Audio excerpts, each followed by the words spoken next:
let them know that I'm trying to get paid on the internet just by being myself, which I think is kind of my only option right now. I feel good about this.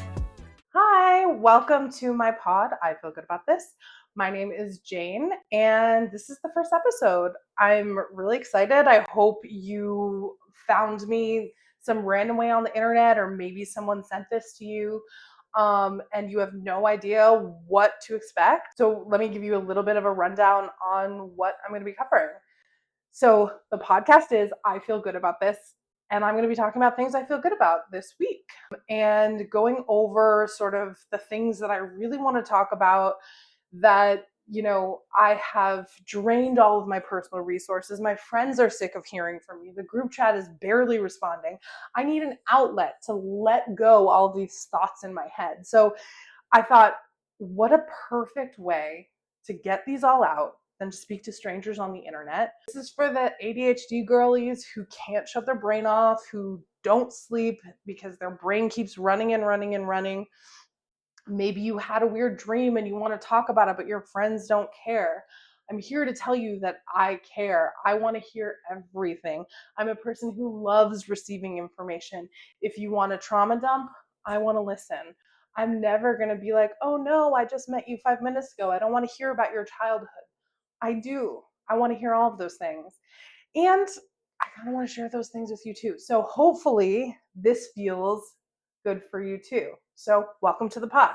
I feel good about this. So this is the first segment called I Feel Good About This week. Not a real brain scratcher. These are just things I feel good about this week. The first one is I went to Vermont last week, not to brag. But I live in Chicago, but went to the East Coast to visit my family. I grew up in Cambridge, Massachusetts, and spent a lot of time in Vermont. And my aunt has a house in Vermont, and it's beautiful and like tranquil and lovely, and all the things that you can imagine Vermont is. If you haven't been there, it's like a bunch of mountains and red houses and covered bridges. It's like literally what it looks like in the postcards. And so I was very excited to go and spend time with my family, and it was really beautiful. And then I got there, and I hadn't been to my aunt's house in a really long time, probably in maybe 15 years. And my cell phone didn't work there at all, like, had no service. And much to my shock, when I got there was no Wi Fi. And so that was not something that I was prepared to deal with. I feel like if I had known, I would have like downloaded things, made sure like when my Kindle app was like up to date with the books that I was reading. But unfortunately, I didn't do any of that. So I like had this forced digital detox, which like I've never been a person that talks about needing a digital detox. I don't care. I'm very online. It's probably bad for me. I don't care about like splitting my attention. I do it all the time. I can have a conversation with you and scroll Instagram. I'm sure everybody in my life loves it. So it was not something I was looking forward to, but ultimately, and I'm like sorry to report, it was really fucking fantastic. And I wasn't as tied to my phone, and I was like in it with my family and my niece and nephew. And it was a horrifying realization that like technology really is ruining all of us. I can't explain to you how many times I went and grabbed for my phone like the first couple of days and was like, there's nothing I can do here. You know what I mean? It's like you pick it up and you're like, wow, this is essentially a brick to me at this point, which was a sad realization because I love the internet and I love everything that I can do on it. And I'm one of those people who like really thrives from not allowing like a thought to enter my head. It just has to be like constant information, a TikTok, an Instagram video. I don't do Facebook, but I do Twitter. Unfortunately, I know Elon Musk is a monster. I can't give up Twitter though, because like I've created my Twitter timeline to be really specific to my likes and needs. It doesn't have all that scary like neo-Nazi shit that people talk about, which I'm really grateful that I don't run into that. But I don't like tweet. I'm just like a creeper on Twitter. Um, because I don't want people to think that I actually use it, even though I can't give it up. This is what I'm talking about. I have no like constitution when it comes to like I'm I'm gonna take a stand when it comes to like internet things. Like, no, if you bring my brain some sort of serotonin, I'm gonna dive in at first. So I'm not like a great person unless like literally a gun is held to my head and you take me to Vermont. I mean, I went willingly, but I had no idea what the situation was, and like drop me off in a place where I can't use you. So it was wonderful, and I am better for it for sure. But I will say, as soon as I got back, like on the highway with that signal, it was like I couldn't have opened the apps quick enough. I couldn't have checked in with what I missed fast enough. And truthfully, I missed nothing and nothing important happened. And like everything significant I was caught up on. But it felt good, to get that sort of rush of excitement through your phone again. So I felt very good about it at the time, and I felt very good about having my service back.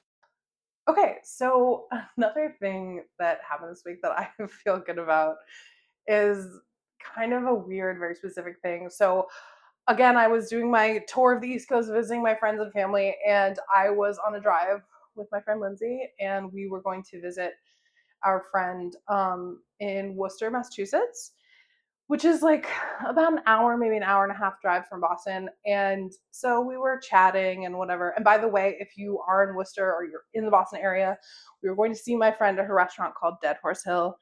Best fucking restaurant, one of the best restaurants that I've ever been in my life. So check it out if you're around there.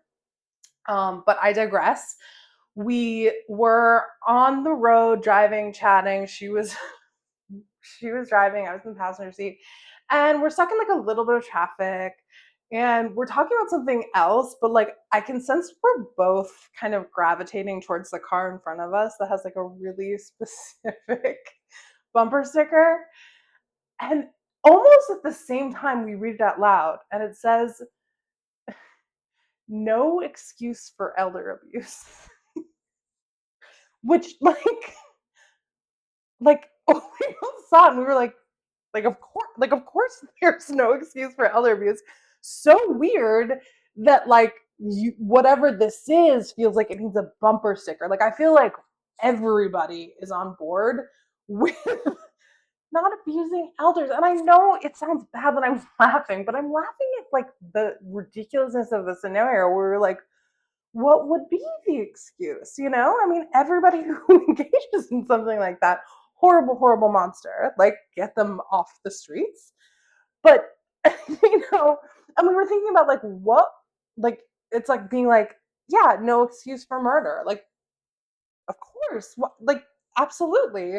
I don't think I need a bumper sticker to be like, murder not good, elder abuse bad. You know what I mean? So, and then it just like led to this further conversation about like why are we doing this with bumper stickers? You know what I mean? Like why are we trying to put these on the back of our cars, and like people who are stuck behind us in traffic who we're literally never going to see again?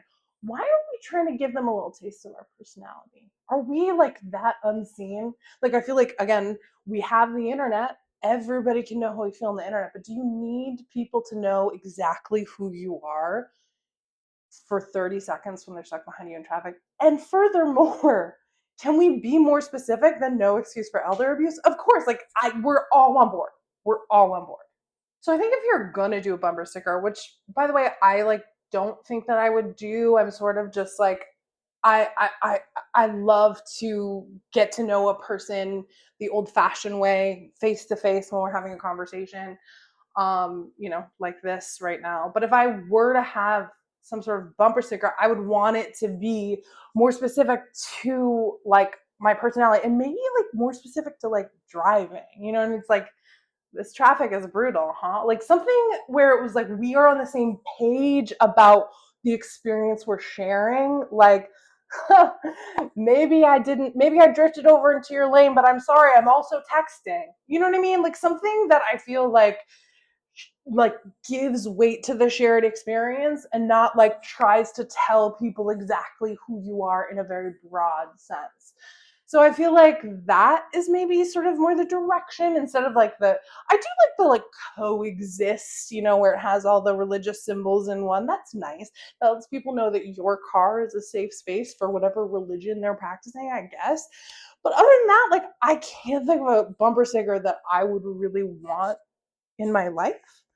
But maybe you guys do have like some really great bumper stickers, and that would be cool if you could let me know what those are, and I could think about whether that's something that I want people to know when they are behind me in traffic about me.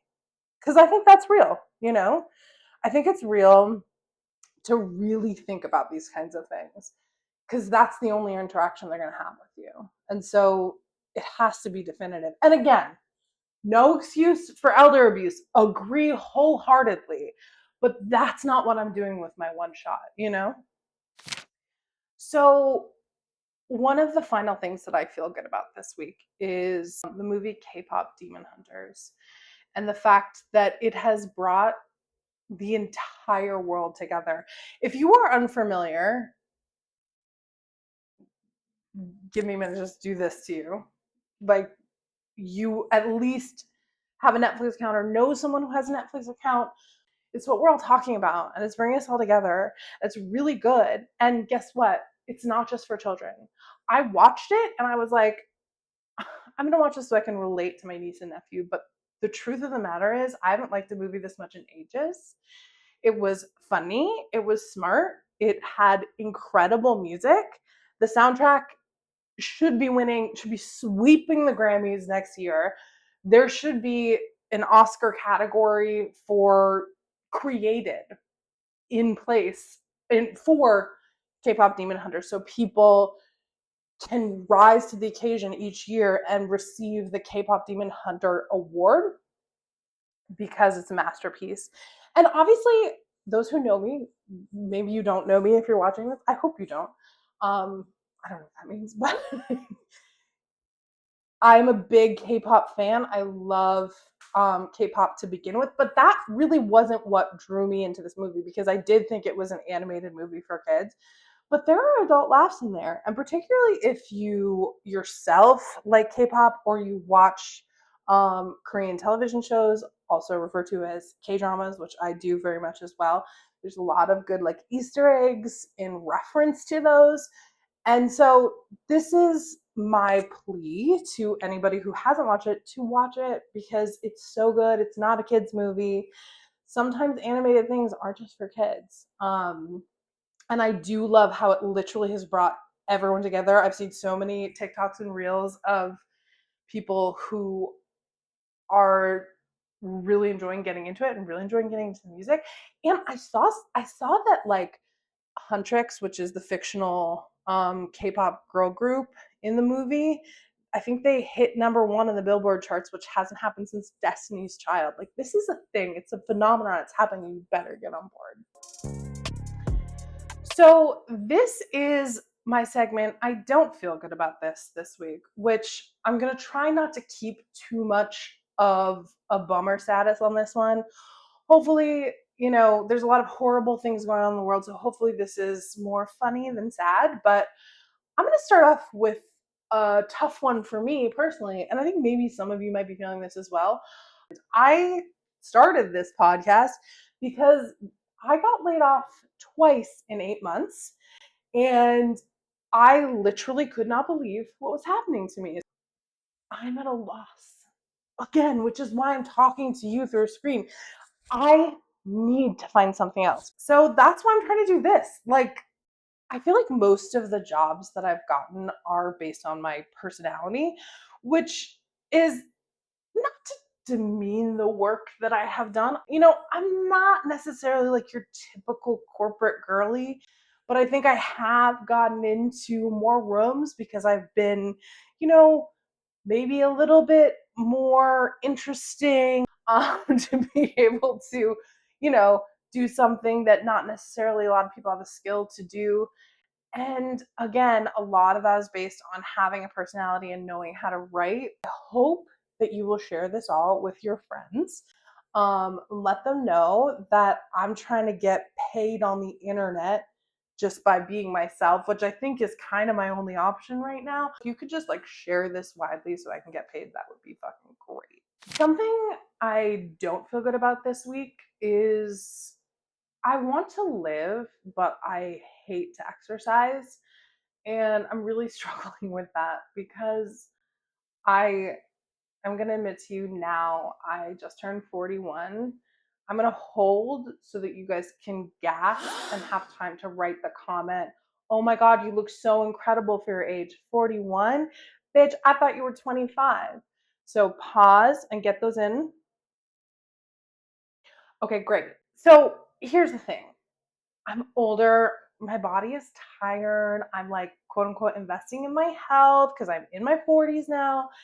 And my four best friends from high school, we're on a group chat together, and they exercise every single day. And they're looking so good and so fit, and they're really taking good care of themselves. And I feel like the odd man out because I'm always like, how can I sit more? You know what I mean? I love sitting and I love doing nothing. And so I realized that that's probably going to send me into an early grave. I need to like, it was like when you're in your 20s and even in your 30s, you could be like, I'm young, I'm fun, like exercise will come, taking care of myself, blah, blah, blah. I remember like my dad was always like good at taking care of himself, and my mom would work on it too. And so now I feel like I'm kind of at that age where I realized that my parents were starting to do it, and I feel like I need to find some sort of activity that doesn't make me feel like I want to rip my hair out one by one. Do you know what I mean? Like I've never ever experienced endorphins. I don't know what those feel like. And these fit people are always talking about them. And the only thing that I've ever felt when I've finished working out is like extreme exhaustion, joy that it's over, and like I need to shower. And then after you shower, it's like I could sleep. I could sleep for days. And I need like 8 days to recover from any sort of workout. So I don't know if you, I guess like there's this thing sweeping the nation called pickleball. I feel like I feel like it's sort of like heterosexual culture. So I don't know if it's really for me, but I see a lot of people doing it and enjoying it. Like, but I'm not a sports girly. Like, I don't care about sports. So what do I do? Like, please. And also another thing about this too, I don't want to spend a lot of money. I don't want to spend money on it. Obviously, we've gone over the fact that I'm unemployed. I don't have money to be throwing around, and I certainly don't have money to be throwing around the things that make me feel worse, like working out.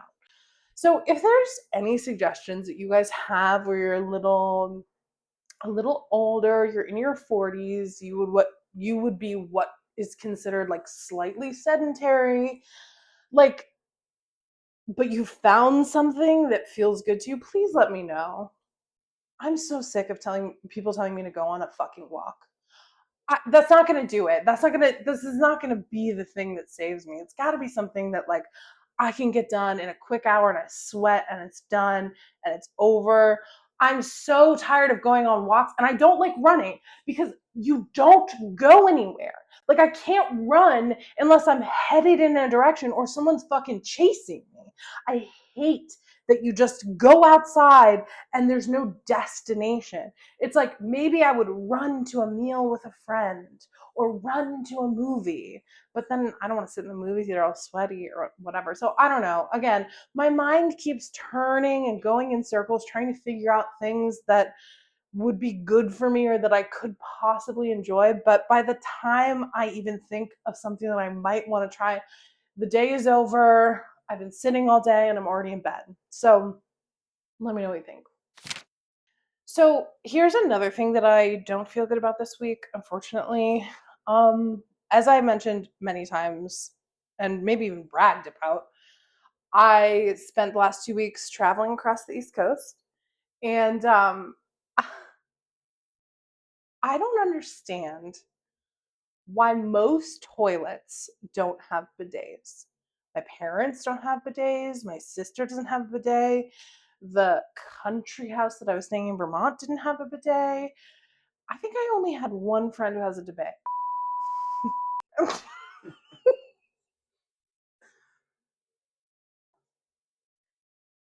I don't think I know, I think I only know one person who has a bidet that I spent time with these past 2 weeks. And the thing is, look, I I don't want to turn this into something where we talk about messy bathroom stuff, but we might touch on it. Okay? Because we're all human and everybody poops. And I'm not going to pretend for the internet that I don't. And when I do, I want it I want to clean it up properly. You know what I mean? And I feel like we're living in 2025. There's attachments you can, you know, put on your toilet for very inexpensive. And you exit the bathroom feeling fresher than when you entered. And I think that's really important when you go in number two. Unless like nobody has time to take a full shower after taking a dump. You know what I mean? I mean, that would be insane. But I also think like, and I will say, this is the thing that really worked on me. The marketing that really worked on me, and the reason why we got a bidet at my house to begin with was, and this is from Hello Tushy, shout out to them. This is not an ad. Obviously, nobody knows who I am. I'm not getting ads yet. But their marketing, and I don't know if they still have this, but their marketing really worked on me. And I saw an ad, and it was like, if you got poop on any other area of your body, would you just use a dry, like, piece of paper to wipe it off? No, you get that shit wet. And so that's why I think everybody needs to invest in a bidet. The Europeans were right about this and about a lot of other things. And frankly, I think it's big in Japan too. I think it's big everywhere except for the United States. And I want to know why we're so committed to our dirty butts. When people are in photos and they stick their tongue out in a photo and there's like white shit on their tongue, I tell you, I tell you, I almost puke. What are we doing? Like, did you just chug a thing of heavy whipping cream? Why is your tongue that white and disgusting? Are you not getting the tongue when you're brushing your teeth? I need you to stop doing that. I need you to have more sort of awareness of what your tongue looks like before you're sticking. First of all, I don't know why we're doing photos with their tongue out anyway, is like whatever. I mean, but if that's your pose and you like to do it, I need you to go ahead, invest in a tongue scraper, make sure you're brushing that thing before you step in front of the camera, because honey, I can't stop thinking about what's all over your disgusting tongue. And here we are, we've reached the final segment called I don't know how I feel about this week. And this is something that I don't know how I feel about. I'm really sort of mulling things over in my head, and I kind of want to talk to you guys, whoever you may be, about how you feel about this. So the thing that I don't know how I feel about this week is a person named Machine Gun Kelly. Um, I sure we all know him. He's a very famous musician, right? I think he like came on the scene as like a rapper, and then he started doing some more pop punk stuff, and then he impregnated Megan Kelly. That's not her name. He dated and impregnated Megan Fox, and that was like a whole thing, whatever. I never known anything about him. He didn't really seem like someone I wanted to sort of deep dive into his catalog. Although, like, look, more power to anybody who really enjoys him.